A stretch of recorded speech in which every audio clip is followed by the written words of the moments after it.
Welcome to the Perfect Mom Show, episode 518. Today, we're going to talk about that dreaded thing called mom guilt. How do we handle it? What do we do? And how we can be a little bit kinder to ourselves. We have a phrase over here at APDM, and it is stop talking about my friend like that. And I'm hoping by the end of the episode, you feel a little bit lighter about the guilt that's maybe plaguing you today, especially as we're like into summer and the guilt can be so high about what we're doing and not doing. I'm going to put show notes over at a purpose-driven-mom.com/podcast 518. And if you've ever felt like you're not doing enough, like I mentioned, it's summer. The amount of, "Oh, this person's already done like 7 beach trips and I haven't, been able to do anything." The amount of those thoughts, right? Or if you've had that pressure to balance it all, the work and the perfect parent and the perfect homemaker and the perfect self, and I work out 12 hours a day and I do all these things and I am advancing myself, right? Then you know what I'm talking about. Guilt is so common for us moms and it is persistent. And I think so much of it is stemmed from societal pressures, the way that we've grown up, social media. I actually, when I'm recording this, I just reading. I'm like halfway through our book club book for May. I'm recording this in May, which is How to Break Up with Your Phone. And I'm hoping by the time this airs, I've done the 30 days implementation for it because I have found that that social media piece of it makes my mom guilt so much bigger. I would say to my husband, I would be a much better mom if I didn't compare myself to other people. I do it too, right? We all fall into it. I feel like I'm doing enough. I feel like I'm doing great. I feel like I'm really enjoying my life. And then I see someone else, right? And you're like, oh no, what am I doing wrong? I actually just taught something similar when it comes to the comparison last night from one of my jobs. I work for a nonprofit called Girls Empowered. And I taught this thing to high schoolers about social media. And we talked about the reality versus what's really happening underneath. Like you see your friends and they're posting the selfie, this friend group, and they look great. But then 5 minutes later, they're all just on their phones, not talking, right? Because people are posting highlight reels. But it allows us to feel like we live in this state of guilt of not doing enough. Mom guilt is an emotional weight of what, is honestly just unmet expectations that we've created or that society's created for us. Okay. They're rooted in the comparison. 100%. I feel like most of mom guilt is lived through comparison. It's also that social media standard. This was the other thing we were talking about yesterday is like the filtered life and how, people post things. And I'll be real, like I post stuff, but on my Facebook, for example, it's mostly a scrapbook for me of my kids. One of the things I've shared on episodes before is I have a culling system that I use every day where I check my memories for myself. It's like my favorite part of the day. I get to relive all my kids' baby pictures, etc. And I just search the dead, right? So if today is May 15th, I would search May 15th. And then every picture I've ever taken on May 15th comes up. I can clean out my photos and I get to go down memory lane. Most of the stuff I post on social media is to be a scrapbook for myself. That's like the point of it for me. But it can so easily turn into this competition of seeing what other people are doing. And then guilt also stems from this internal pressure. We place such high standards on ourselves, unrealistic, that unmet expectation. I mean, moms, we're so hard on ourselves, right? Because we feel like we should be able to do it all. I should have the perfect summer and I should have given every one of my kids' teachers the perfect gift and everything should be perfect. And so we put all this pressure on ourselves. And in reality, it's going to lead us to this feeling, this place of heaviness around what we're not doing right. But the thing is, nobody's doing it right. No one is doing everything perfectly. There is not one person out there. And some people ask me, like, oh, I do a lot. And I'm going to be, I do a lot. Like, that's not a fake thing. I'm not saying it to brag. I do. I physically have a lot on my plate. And people will be like, well, how do you do it? And I'm like, well, my house is a mess. And my kids probably watch more TV than I would like them to. Right. Like, it's because I don't do it all. What you see from other people is what they're portraying to you. And like, I'm not lying. What I am showing people is real, but all they're seeing is the fact that I'm involved in many volunteer organizations. I work multiple jobs. Like, they're seeing that, but they're not knowing what's really going on in your life because they don't live it. The perfect mom standard is unrealistic. And again, while yes, I do feel like I handle things pretty well. My kids eat almost the same thing every night for dinner.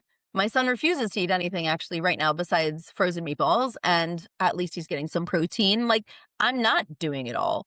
But when we compare ourselves to others, we start to feel like if we're not this person, then we're failing. And all that's doing for you is leading you to feeling burnout, resentful, and not fulfilled in the life that you have. And one of my focuses this summer, personally for me, is I want to be present. I want to enjoy my family. I want to relax. I want to not worry about what other people are doing. I actually love that the most about summer because we're more unplugged. We're not at as many activities in the summer, so things are lighter. We're not seeing as many people every day. My kids are walkers at school, so we see people every single day. We see them at activities in school, and so it's like I don't have the pressure to like hang out with people and do like it just feels so much lighter. And because of that, I'm getting less input in my brain that's making me feel like I'm failing. There is so many layers to this mom guilt conversation. So I want you to think about the ones that weigh heaviest for you so we can use those during our time together in this episode to kind of analyze them and help you figure out how to push past those roadblocks that are making you feel like you're not doing good.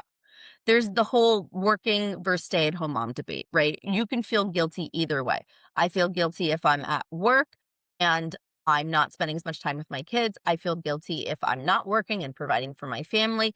And this one is stemmed through societal pressures. If society just kept its nose out of other people's business, people would feel much more content in what they want to do. I love being a working mom and I enjoy that fulfillment that I get. But there are times where I'm like, oh, I just wish things were different, right? And then I feel guilty about the fact that I am missing out on stuff. I had to miss my son's baseball game last night because I was working at night. And, the guilt is real no matter what you're doing. And here's always like my biggest reminder for all the guilt things you probably feel guilty about is like, you're going to feel guilty no matter what because you're not perfect. And so you just need to learn to be content, which is what we're going to talk about. The other thing I feel like weighs heavy for me, maybe for you too, the mom guilt over screen time. And as we're going into summer, I know that it's heavier because I don't want my kids on screens all the time, but I do have to work. I do have to get the laundry done. I do have other things that I'm trying to get done. And sometimes I just need a break. Like I was telling one of my friends there was some movie we were talking about, and I was like, oh, it was in Kanto. And I was like, I never even watched the whole thing. I've seen clips of it, but I've never sat and watched the whole thing. She's like, "You serious?" I'm like, "Yeah, because I let my kids watch TV most of the time so I can go do something else. Like, I have other stuff to do." And do I feel guilty? Yes.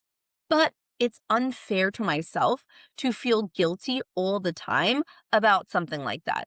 I need to feel confident in the decisions I make. And if I don't like the amount of screen time my kids are getting, then it's up to me to make a change.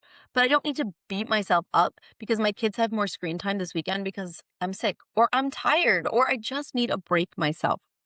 I think another place I live in the mom guilt, so I'm just being, you know, vocal and honest with you, and I want you to start thinking about yours, is just not having enough of like myself to give to them. The energy, patience, the like wanting to, my son is a board game kid. So he's like wants to play, mommy play, mommy play all the time.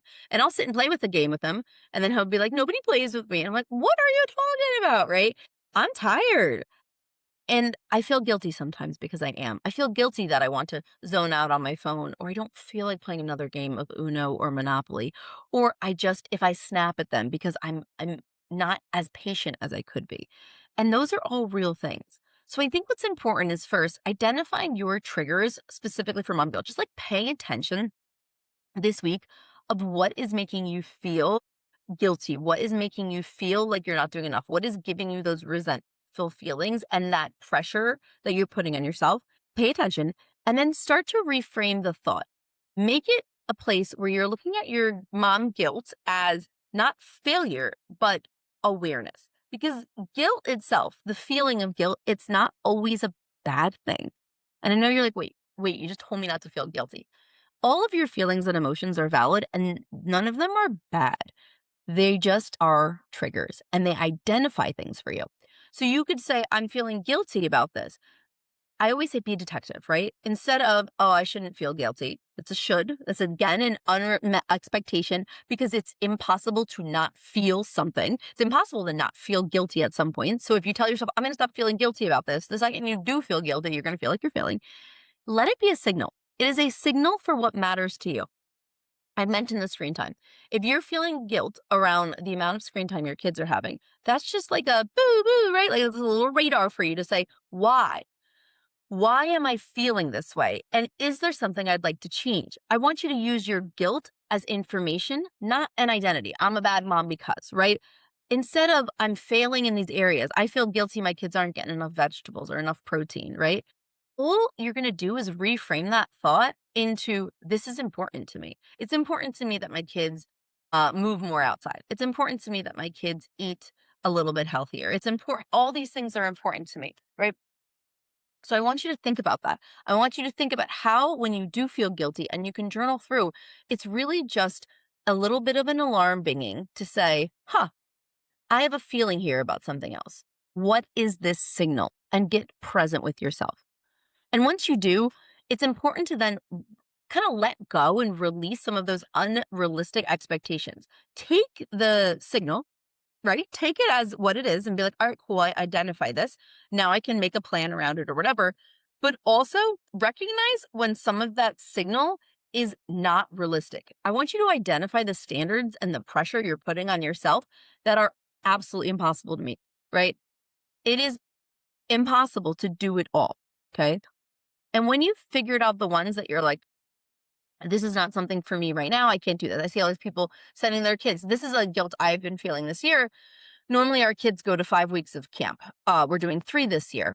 We just financially cannot afford it, and it was just decisions that we made. I feel guilty about that because I'm like, "Oh my god, my kids are gonna be so bored at home, like, what are we gonna do?" Because we're so used to going, but I'm reminding myself that the signal there is, I'm feeling like I always need to be entertaining them, and I think it's actually really good for them to have more time home. I just have to remind myself about my patience. But it's making me feel guilty because I'm like, if I had made more money this year, all those things. But right now, sending them to camp full time this summer is an unrealistic expectation financially. So ask the questions to ask yourself and me, right? Like, where is this expectation coming from? Why do I feel like my kids should never be on tech? Why do I feel like, they should never ever have a red dye and then they get a snow cone and you're like, I'm the worst parent, right? And is it necessary? And could it be necessary at a different level? Like, yes, I do not believe it's healthy for kids to be staring at screens all day, but I'm okay with them having a little bit of screen time. Okay. Is it necessary to say no screens ever? I don't think so. But ask yourself, what is it for you and your values? Give yourself permission to redefine what good enough actually is. I want to give you some practical strategies, but before I do, I just want to remind you that focusing on what matters can help eliminate your guilt more than any of these very practical things. Because you know me, we're going to mindset, we're going to practical, in each episode. Connection with your kids is what they want, what they're craving. They want you. They want to be with you, whether it's 15 minutes before bed or an outing, okay? Connection over perfection anytime. And the emotional availability, this is what I was telling myself about the camp thing, is often greater for them than constant output. Constant me having to put 100 things on their plates to keep them busy. Like, I'm excited for the opportunity to let my kids be bored this summer. I'm excited for it because they're very creative kids and I cannot wait to see like what they do. Now, here's the thing. With their creativity is going to come a mess. So I need to like mentally prepare myself for that, but it's going to be okay. How do you do this practically though? What are some things? I'm going to take some of these tips and think, all right, how can I take this into my day? Setting clear priorities, we talk a lot about those. They change in the season, but accepting the trade offs. It's the summer and things are going to look a little bit different. So maybe you don't typically let your kids have screens during the school week. And you're like, you know what? We're going to let them have a little bit of screens because they're home every day, things like that. Choosing what matters the most will help you eliminate some of the guilt and the pressure you're living with. Another thing that helps with mom guilt is making boundaries, not just for yourself, but for your time, for your energy, for your commitment. If you say no without over explaining, just like, no, we can't do this or we're not doing this, it is creating a nice boundary and then feeling firm in that. This comes with confidence. When I say no to something, I craft out a boundary. I often can feel guilty for saying that no, but it allows me to start to grow in my confidence and feel less guilty long term because I'm proving to myself I can make a decision and stay with it. we talked about presents, and I just want to encourage this more. Quality time over quantity. I know that you're trying to get a lot done. I know that there's a lot that has to be on your plate this summer with the kids home, but it doesn't mean you have to spend 24/7 with them. It doesn't mean you have to constantly be entertaining.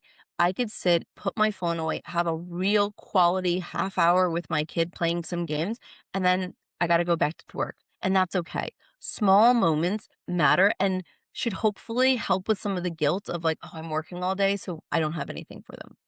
I want you to challenge the negative thoughts that jump in your brain. The ones that say, I either do it this way or I'm failing, or I see this person doing this and I'm not, so I'm failing. Replace that with your own realistic perspective, what you've given yourself. I'm doing enough and that's okay. When you do this, it also models healthy behavior for your kids, right? It shows them that, like, you don't have to be doing things all the time. You're allowed to take a break. It's okay not to be perfect. This is such a key lesson to teach your kids. It's okay not to be perfect. You are teaching resilience and you're not specifically perfection. I also want to encourage you to use your own self compassion. Treat yourself the same way you would treat somebody else. If you were a parent, how would you treat your kid? It's probably not the way you're treating yourself. You probably wouldn't make your kid feel guilty about everything. So why are you doing it to you? Mistakes, limitations are all part of being human. You cannot do everything and you don't need to. Being a good mom, it is not about perfection. It's about consistency, it's about care, it's about presence. I want you to let go of the guilt this summer of whatever you think you're holding on to. And I want to encourage you to enjoy. Show notes are at a purpose-driven mom.com/podcast 518. Let go of the guilt today, moms, and I'll see you next week.